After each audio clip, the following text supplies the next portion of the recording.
Hello guys, good afternoon. Ano oras na yun? 4:30? So 4:30, dito kami ngayon sa Dominion KDBD.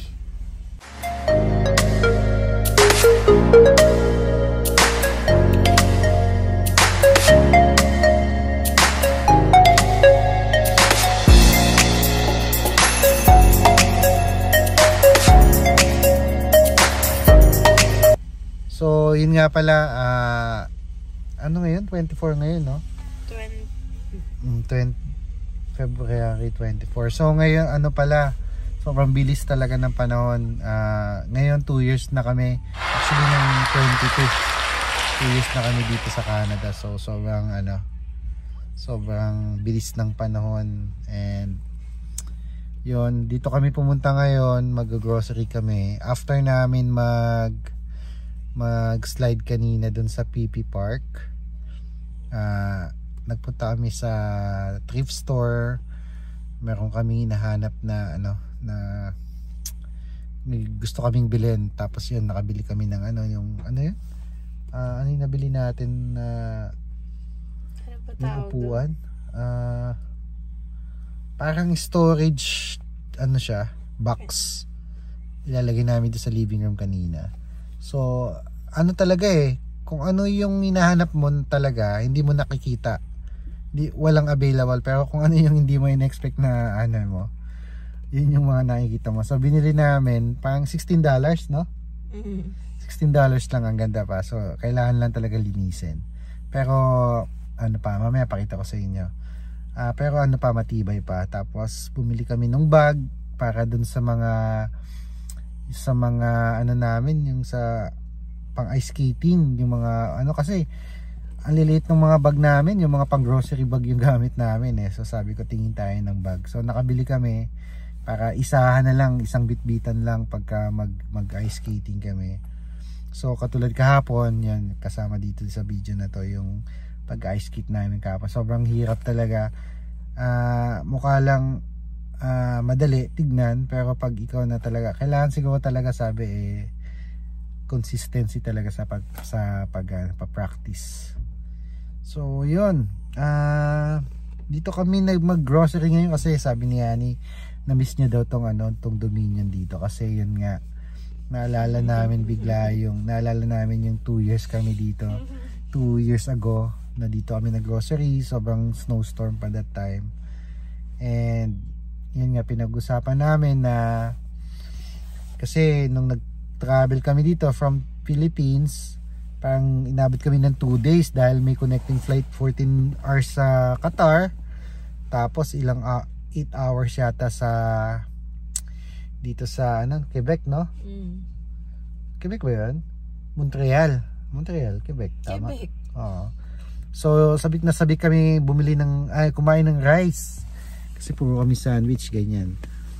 Tapos yun, pumunta ako dito. Yung bahay namin, banda dun lang. Siguro mga kung yung lang talaga, yung hindi masyadong may snow or yung maganda yung weather, 5 minutes away lang simula doon sa pinuntahan Airbnb namin hanggang dito. Pero that time, sobrang lakas ng hangin, ang lakas ng snow.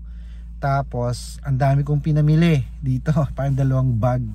Tapos meron pa akong 8 kg na rice, sa mga dilata. So hirap na hirap akong makauwi dun sa amin. Yata ako nun, 5 stop siguro ako nun. So sobrang ang hirap salubungin ng hangin, ng snow. Yan, tapos yan, kasi sabi kaming kumain na ng rice tsaka adobo, o niluto ko nun. Kaya lang yung, dahil bago pa kami, yung nabili kong toyo is yung pang sushi yata na toyo yun. Ibang brand kasi. So sa pinagkukwentuhan namin niya, iba yung lasa kaya pa sabi ko iba yung lasa ng adobo na naluto ko. So yun, sobrang salamat sa Panginoon na and umabot kami ngayon. 2 years na kami dito, and talagang andun yung provision ni God sa amin. So yun lang, yung mga bata pala, kaya pala kami nandito pa din, yung mga bata, dahil pagod na pagod sila. Dito na sila natulog. Kaya sabi ko kaysa umuwi kami. Tatanggalin na mamaya lumabas. Mamaya, pag uwi mo kasi, ang dami-dami nilang tatanggalin. Tanggalin mo yung mga suot nila. Tapos, ang tendency niyan, pag uwi mo sa bahay, gising na sila. So, kami naman ngayon ang tatamakin. Kaya sabi ko, dito na lang tayo tumambay habang nagpa-power nap sila. Tapos, pagkagising nila, para diretso na. Para mamaya, luto na lang, pahinga na. Di ba? Yes. So, yun. Plan sana namin ano ba yan? Ice ski? Mag-ski kanina. Ski ba tawag doon, no? Kasi kaya meron dito dyan sa may PP Park. Kaya lang sarado yung nagpaparent. Yung nagpaparent. Wala kasi kaming gamit. Although pwede kang, kung may gamit ka, pwede ka.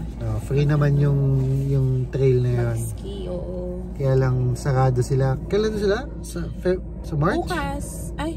Ay, yung naman, yung sa church na... Hindi, yung sa doon yung nagpapahiram.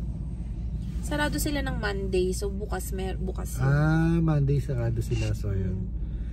Kaya naghanap kanina, kaya din kami pumunta sa thrift store. Yun din sana yung maghanap kami yung yung sapatos, yung pang ski, para hindi ka na mag-rent.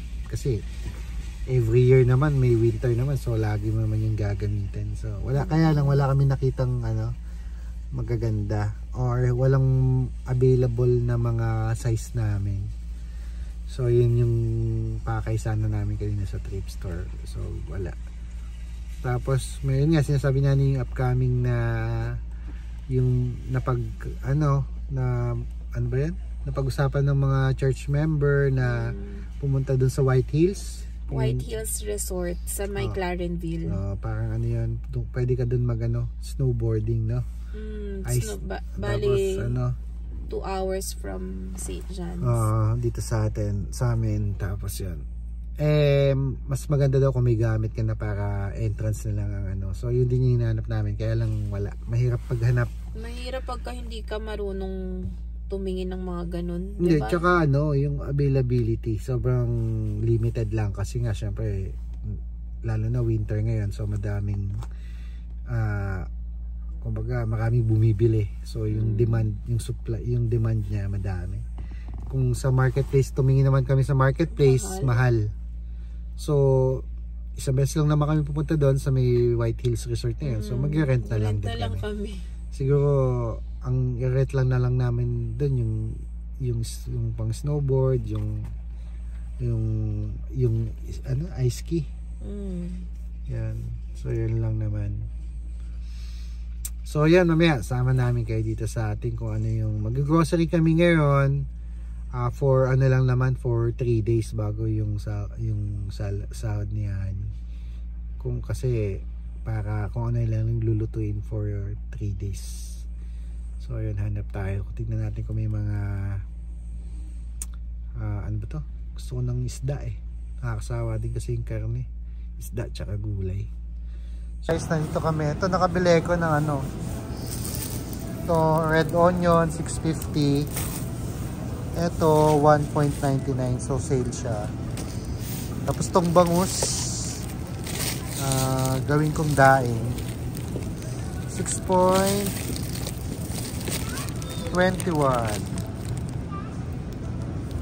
kalahating kilo, almost kalahating kilo. Yes, sakali, nandito na sila. Ito mackerel, $9. Yeah, tapos ito 7.58, 1.1 kg. Tapos ito mura, naka-sale din. Itong pork seal yun, 5.72 lang, 1 kg. So yan, kasya na yan sa 3 araw. Tapos bumili ko ng malagkit. May gagawin kaming ano gagawin natin, Han? Yung may gagawin kaming kakanin yan. Ito namin binibili namin sa sa may binibili namin na yun? Subway? Sa Subway. Cookies. Macadamia. So yan. Umabol sila sa akin. Umabol pa sila. Patapos na ako Tapos Nagising yung dalawa. So, yan. Tayo sa Domingo. Gising nila, naihi sila. Naihi sila. Si Sakid up daw dito. So, yun guys. Pauwi na kami. Nakapamili na kami. I got the yo-yo! Pinamili namin, umabot ng $90. Pero madami na naman yun. So, siguro abot na rin yun ng ano. Kasi yung mga bata, hindi man kumakain ng karne. Kumakain sila ng karne pero hindi ganun kadami. So, yung binili ko na, halimbawa, yung binili ko na baboy, nahati ko yun, mga 2 ulaman, 2 putahe, tapos yung chicken, yung leg. Minsan magsusopas lang ako, mag-aros kaldo, tapos ano. So, tingin ko yung binili namin yung $90 na yon.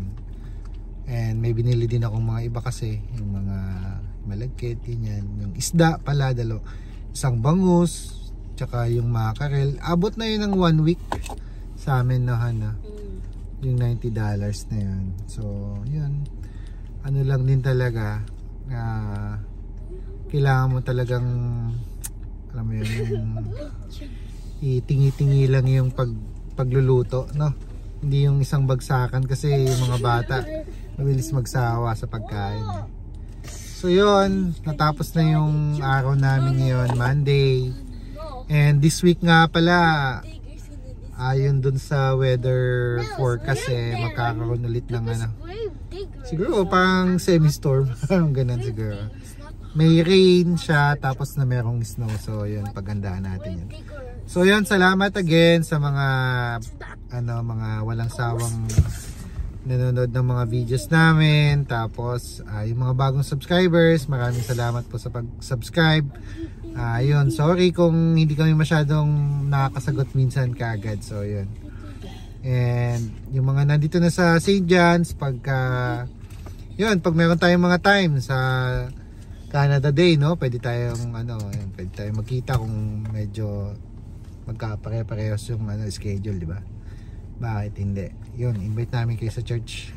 Kung sino yung yung mga gusto umattend ng mga parang Filipino community church. So meron tayo niyan. So kung nyo lang, PM nyo lang kami sa Team Say Adventures.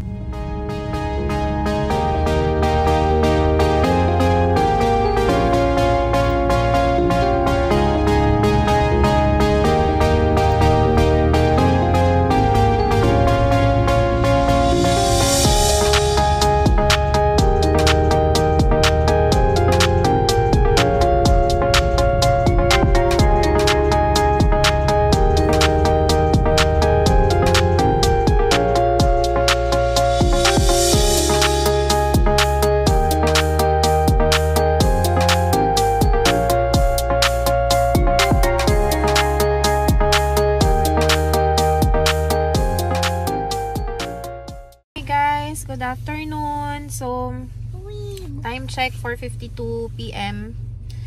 So, after ni Zion mag-school lang, pupunta kami ngayon ulit doon sa may PP Park para mag-ski. Kasi kahapon nag-try kaming pumunta pero kasi sarado yung rental place. So, wala kaming mga sarili naming gamit. So, ngayon try natin ulit kung pag-ski tayo. Tsaka, yun, may araw. So, sana bago lumubog kami. Makapag-ski kami. Ayun, 4:53 na. Ayun, yung mga bata. Ayan, ayun. Naantok na yun, hindi natulog eh. So, punta tayo dun ngayon.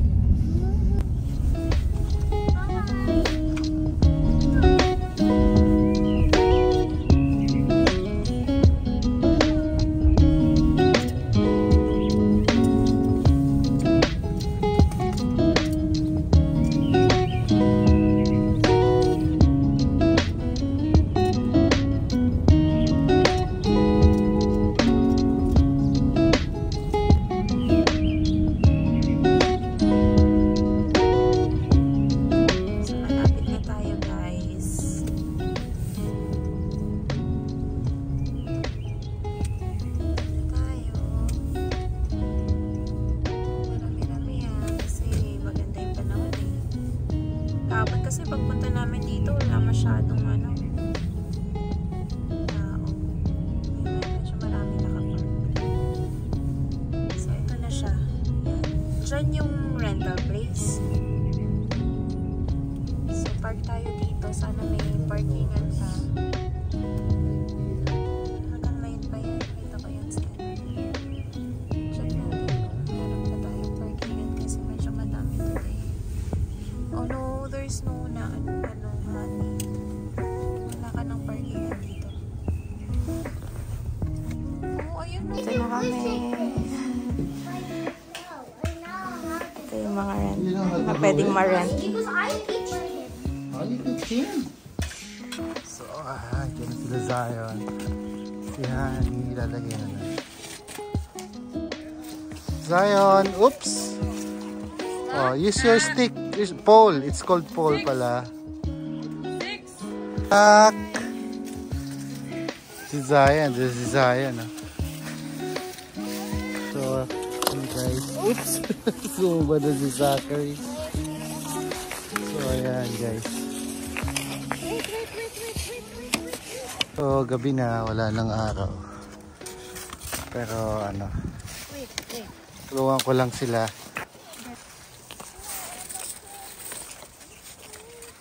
Halaglag na si Zachary.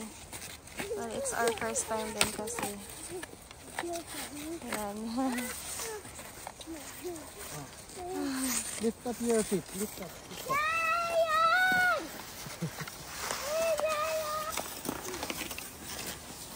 Good job.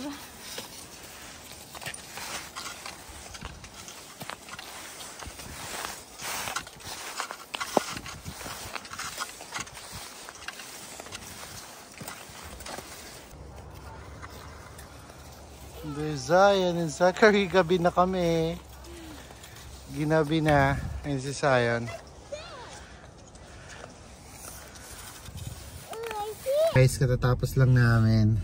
Nakakapagod. Siguro may first time lang talaga eh. So, ilang beses. Parang mas madami pang bagsak ko dito kaysa sa ano eh. Pero okay lang bumagsak dito kasi hindi siya matigas katulad sa ano, di ba? Yeah, sa ice skating. So, okay lang. Kaya lang mahirap tumayo ulit kasi ang haba nung ski. Yung ski. Mahirap siyang ano, masakit sa paa pag tatayo ka ulit. Did you enjoy, guys? Yeah, I'm the best at everything. Ice skating. Siya lagi nauna eh. Ice skate. Guys. I'm the best at ice skating. 5 stars. I mean 6 stars. 6 I'm stars. also good in skiing, which is 6 stars. 6 stars na motel. And also sledding 6 stars. Can I have some water, please? So, yun. So dito, kung Sobrang taga dito kayo sa ano, sa St. John, so dito malapit lang, PP Park lang. So sa amin, sa aming apat, ang binayaran namin is 15. Lahat na ng mga ano yon, ng mga sapatos, gamit. Ski, yung dalawa, yung isang set, no? Isang sapatos, set. Yung ski, yung pole. So 15. Kami apat na. Apat na kami. So, sulit. ano lang, unlimited din, walang parang kung kailan mong gustong isole. Huwag ka na bumili ng ano, no? Oo. Kaya na bumili ng pang-ski kasi 15 lang eh. Kaya hindi mo pa i-maintain. Yun nga lang, yung sapatos, naka-medyas ka naman. Oo. Ang ganda. Magandang ding experience. Hindi namin naikot lahat kasi gabi na din. Medyo naiilang na yung mga bata kasi wala ng araw. So, medyo ano, sabi namin next time na lang. Pero magandang ano, experience, malapit lang kasi balak namin sa March 8 na magpunta sa White Hills Resort. So doon naman very steep naman doon kasi ano siya mountain. So very steep na magi-ski talaga pababa. So gusto lang namin sana ma-experience. Mahirap pala. Mahirap. Parang nag-ice skating ka din. Oo. So how much more pagka gano'n ang taas-taas, ano? So yun lang, kapag I think kapag bababa ng gano'n, pagka hihinto ka, kasi hindi namin alam paano huminto eh. So kung hihinto, siguro mag-ano lang, YouTube. tutumba. For everybody else. Kasi hindi na alam. YouTube lang na. So yun lang. Alis na tayo. Yun lang guys. Thank you sa panonood. So, natuloy na rin tayo sa ating skiing. So, yun lang. Uwi na kami. Thank you sa panonood. God bless. Bye. Zion Zaki. I want to go skating tomorrow again. Guys, yung pamimili nung ski, ang ginawa sa amin, yung ano mo, height mo. Yung kung gaano kalaki yung ski, ganun din. Kung gaano kahaba? Kung gaano kahaba yung ski, ganun yung height mo. Kasi yung height mo, ganun yung ski. oo, yun pala. Kung ano yung height mo, ganun yung ski. Baliktad naman ako. Tapos, yung ano, yung Pole? yung ano, yung parang Yung pole. Pole ba ang tawag doon? Pole lang tawag. Kaya nga hindi niya pala ako naintindihan. Sabi ko kasi, where's the stick? Hindi niya naintindihan. pole. Sabi niya pole. So, yung pole, yung parang stick na hinahawakan, hanggang sa kilikili mo. Kilikili. Oo, yun yung Haba. ano, haba niya. So, yung mga ano, kasi kami hindi namin alam kung paano mamili eh. So, kayo kapag ka ano, pagka yun, mamimili kayo ng ano nyo, ng ski nyo, dapat kasing height nyo. So, yun lang.